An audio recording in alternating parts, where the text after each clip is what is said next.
I'm Elena Hart, and at my sister's promotion party, I learned what silence sounds like. It isn't quiet. It's crystal flutes clinking, a hotel trio hitting the wrong note, 100 eyes pretending not to stare. Rachel was glowing under the ballroom lights, brass pinned high on her Air Force blues, when her fiancé stopped mid-toast, set his glass down, and looked straight at me as if the room had emptied. He straightened, shoulders back, hand to brow. "Commander Hart, ma'am." The word cut through the laughter like a blade. Someone gasped, someone else dropped a fork.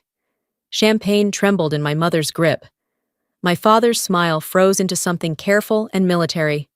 Rachel, always immaculate, always certain, blinked, as if she'd misread her own ceremony. I didn't move. Years of rehearsed small talk, "Nice to see you." Yes, I'm still in intel, burned up in my throat. The officer's salute held unshakable, and for the first time in a very long time, nobody in my family had anything clever to say about my so-called desk job. I returned the salute, crisp and quiet. The pianist missed another chord. Across the linen and flowers and speeches about legacy, my sister finally found her voice. "Elena, what is this?" I didn't owe her an answer, but I had one anyway. Rachel and I grew up in a brick colonial on the edge of Jacksonville, where the St. Johns River caught the afternoon sun, and my father's uniform hung like a shrine in the front hall. He'd retired from the Navy before I was born, but the house still ran on deployment time dinners at 1800 sharp, inspection-level tidiness conversation conducted like briefings. From the beginning, Rachel was the obvious heir to his legacy. She wore the rules like they'd been tailored for her, tall and sure, knowing exactly how to make Dad laugh or how to angle her chin in family photos. By the time she was in high school, she'd set her sights on the Air Force Academy, and every report card, every track meet medal seemed to polish her path. I learned early that my victories landed differently. Winning the regional science fair got me a pat on the head and a distracted, "That's nice, Elena." Breaking a swim record earned a comment about how it wasn't a career. The message was steady, if unspoken. Rachel was the standard. I was the variable. Mom played peacemaker, but her efforts were like smoothing wrinkles in a uniform that didn't fit. She'd smile at my robotics projects, but the smile never reached her eyes the way it did when Rachel talked about flight school or security clearances. Dad kept his approval close, measured out in nods that felt like rations. By the time I was 18, I could pack a bag in 7 minutes, take apart a radio in 5, and keep my real ambitions to myself indefinitely. I left for Georgia Tech with a scholarship and a plan. I didn't bother explaining computer science, cybersecurity, and maybe a way to carve my own place without begging for theirs. They called on holidays, mostly to update me on Rachel's milestones, pilot training, leadership awards, her face in the base newsletter. I kept my answers vague. It was easier to let them think I was drifting in some safe, forgettable job than to offer up something they could belittle. Still, I came home when protocol demanded Christmas, the odd birthday dinner, sliding back into the role of the quiet one, the one they could overlook without guilt. I thought I'd gotten good at it. But sitting in that ballroom months ago under chandeliers and the weight of every offhand dismissal they'd ever given me, I realized I'd just been waiting. Not for their permission, not even for their respect. For the moment, they'd have no choice but to see me. And that moment was closer than any of us knew. I never told them what happened my junior year at Tech. How a visiting officer from Naval Special Warfare gave a lecture on cyber vulnerabilities in modern combat and stayed after to answer my questions. How he asked if I'd ever considered serving. "I'm not exactly Annapolis material," I'd said, half joking. He didn't laugh. "There's more than one way in." That conversation turned into a quiet application to officer candidate school. I didn't mention it when I graduated, didn't invite them to Newport for commissioning. The cover story was simple. I'd accepted an intelligence analyst role in the Navy. The truth that I was entering a pipeline most people never hear about would have sounded ridiculous to them, or worse, like I was trying to compete with Rachel. OCS stripped me down to muscle and bone, then rebuilt me with habits I didn't know I needed. Pre-dawn runs and sleet hours of navigation drills until the stars themselves felt like old friends, leadership scenarios where hesitation cost your team the win. I thrived. I kept my head down. Halfway through, one of my instructors, a commander named Foster, pulled me aside after I'd rerouted a simulated cyber attack that had everyone else stumped. "Hart," he said, "you ever think about special warfare?" I thought he was joking. SEALs weren't for women, not in the stories I'd grown up hearing at our dinner table. "Times change," he said. "We've got a pilot program, it's brutal. You'd be starting behind every guy in the class, and most of them won't want you there." He let that hang before adding, "You'd also have the element they can't match you, think 3 steps ahead." I told him I'd think about it. What I meant was, I'd already decided. Selection was officially other duties as assigned on my record. In reality, it was weeks of pain, disguised as training ocean swims, until my shoulders burned log carries through sand so cold it cut through skin tactical scenarios that tested every ounce of judgment I had. We trained away from the main compound, just 6 women and a handful of instructors who seemed intent on proving we didn't belong. I kept my mouth shut, let my times and scores speak for me. Every insult, every smirk, every memory of Rachel's voice telling me I'd never measure up turned into fuel. By the time we integrated with the men for BODESS, I was past proving I could keep up. I was there to lead. The first day we joined the full class, the instructors made it clear nobody cared where you came from, only whether you'd last. Chief Avery paced in front of us, eyes like a hawk's. "Most of you will ring that bell before this is over," he barked, nodding toward the brass hanging at the edge of the grinder. "When you do, no one's going to blame you, but no one's going to remember you either." The men gave us side glances, some curious, some openly hostile. One in particular, Petty Officer Brooks, smirked when he looked at me as if he already knew I wouldn't last. I didn't bother responding. The weeks blurred into saltwater and exhaustion. We learned to navigate by compass in blackout conditions, to breach through obstacles with explosives, to carry teammates across uneven ground without slowing pace. Every skill was another filter to push out the weak, and the bell rang often. Hell Week was worse than the rumors. 5.5 days of near sleeplessness, cold surf pounding in our ears, skin rubbed raw under wet gear. On the 3rd night, our boat crew lost 2 men. We were down to 4, carrying the inflatable over our heads through waist-deep water. My legs shook with every step, but I kept cadence calling out switches, so no one's shoulders gave out completely. We made it to the beach ahead of 2 other teams. Chief Avery didn't smile. He just gave a sharp nod and moved on. But that nod felt like an entire speech. The toughest moment came during pool comp. Underwater, an instructor knotted my air hose and held my buddy back from helping. Panic hit first, but I shoved it down, hands working the tangle until it freed. I surfaced, lungs burning, and caught the faintest flicker of respect in the chief's eyes. Out of the 6 women who started, 3 of us graduated. The men's numbers dropped just as sharply. By the time I stood in dress uniform accepting my trident, we weren't men or women anymore. We were operators. No one from home was there. The ceremony was small, quiet, and classified. My name wouldn't appear in any press release, and that was fine. I wasn't doing this for applause. My cover as an intelligence officer remained intact. To my family, I was still just Elena with the safe, boring job. They had no idea where I really went when I said I'll be deployed for a while, and I wasn't about to tell them. The work started almost immediately. My first deployment was to a place that would never appear on tourist maps, where the air smelled of dust and diesel, and the sound of distant gunfire was part of the landscape. Officially, I was liaising with naval intelligence units. In reality, I was one of 12 operators tasked with finding and extracting hostages before their captors moved them across a border we weren't supposed to cross. We moved at night, our presence hidden under the cover of another country's uniformed patrols. In those moments before breach, kneeling in the dark, I felt the world shrink down to my heartbeat, my rifle, and the quiet trust of the teammates beside me. We got the hostages out. The report that went up the chain was 2 paragraphs long. No names, no photographs. That became my life. In and out of war zones, urban and rural, desert and jungle. Some ops lasted hours, others weeks. I learned to measure time in mission phases rather than days.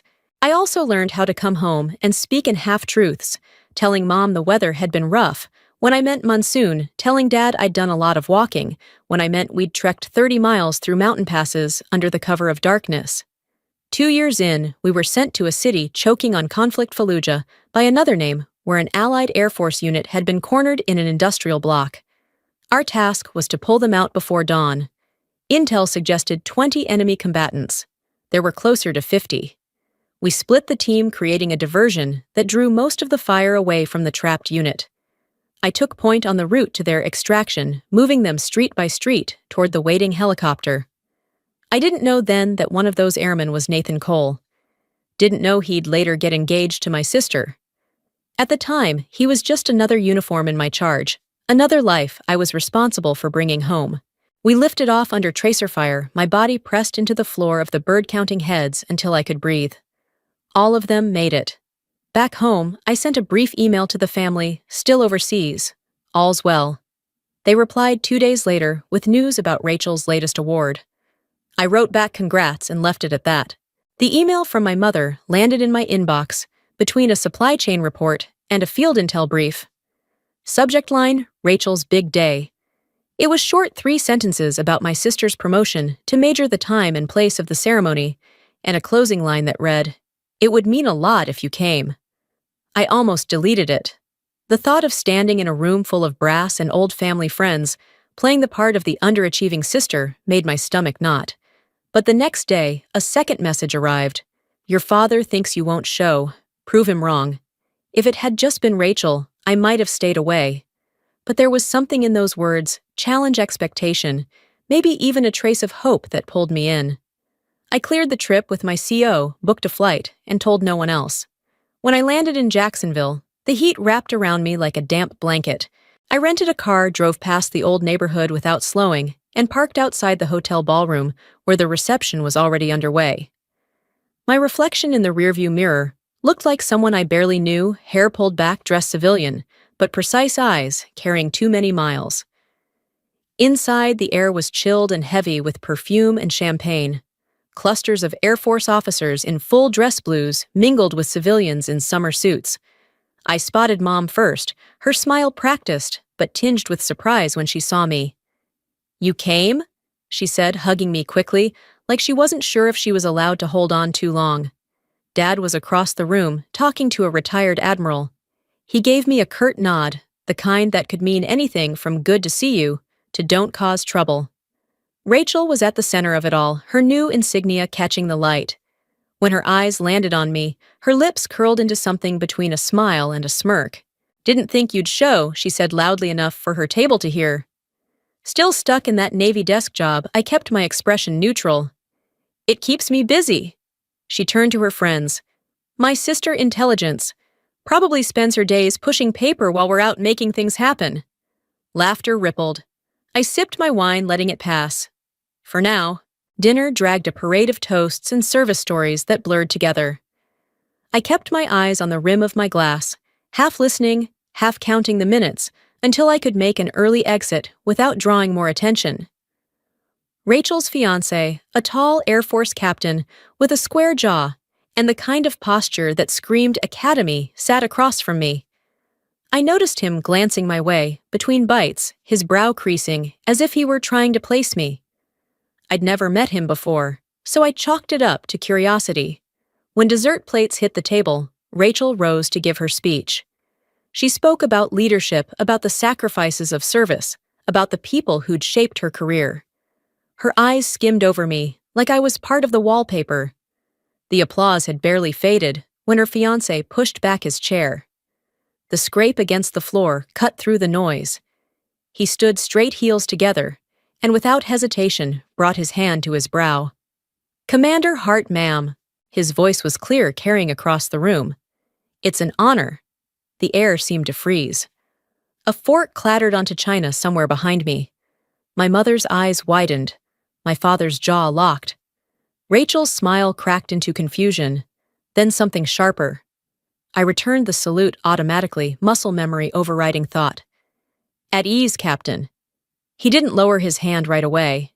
"You led the SEAL team that pulled my unit out in Fallujah last year," he said, his tone reverent. "I'd recognize you anywhere."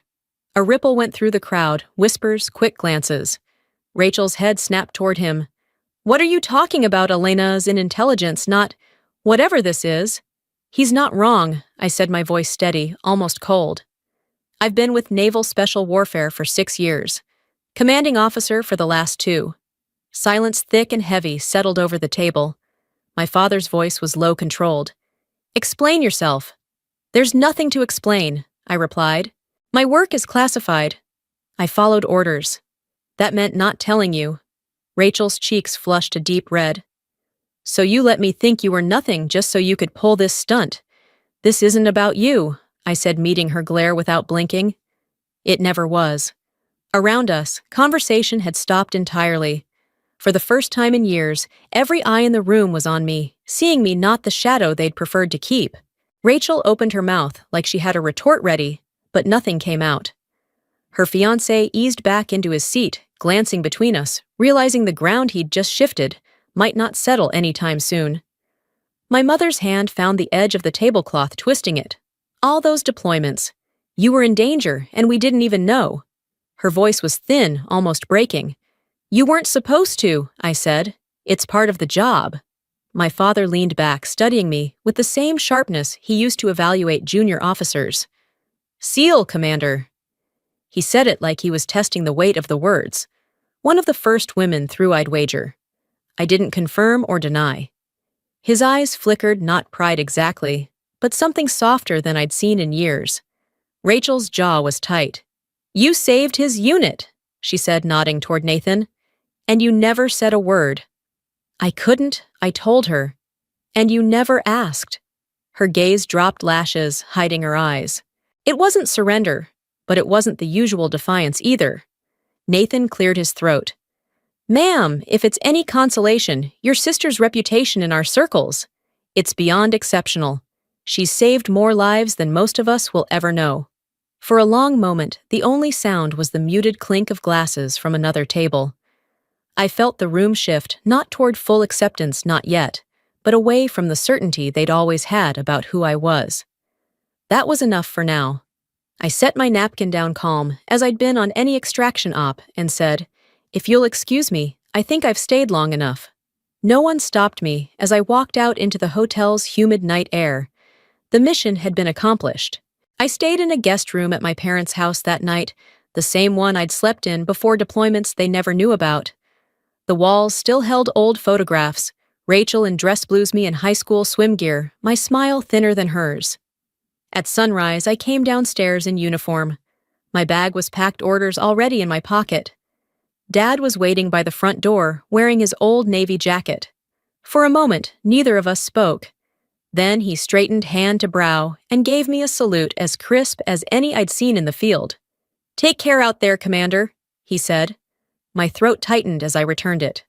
Always. Mom hugged me, holding on longer than she used to. Come back safe. Rachel stood behind them, arms crossed, eyes searching mine. I'm proud of you, she said finally. It wasn't everything, but it was more than I'd expected. At the airport, I sent her a message. When I'm back, let's talk sisters only. The plane lifted over the city, and I felt the weight of years shift just enough to breathe easier. They'd seen me now, not the shadow, not the disappointment. Commander Elena Hart. And I was exactly where I was meant to be.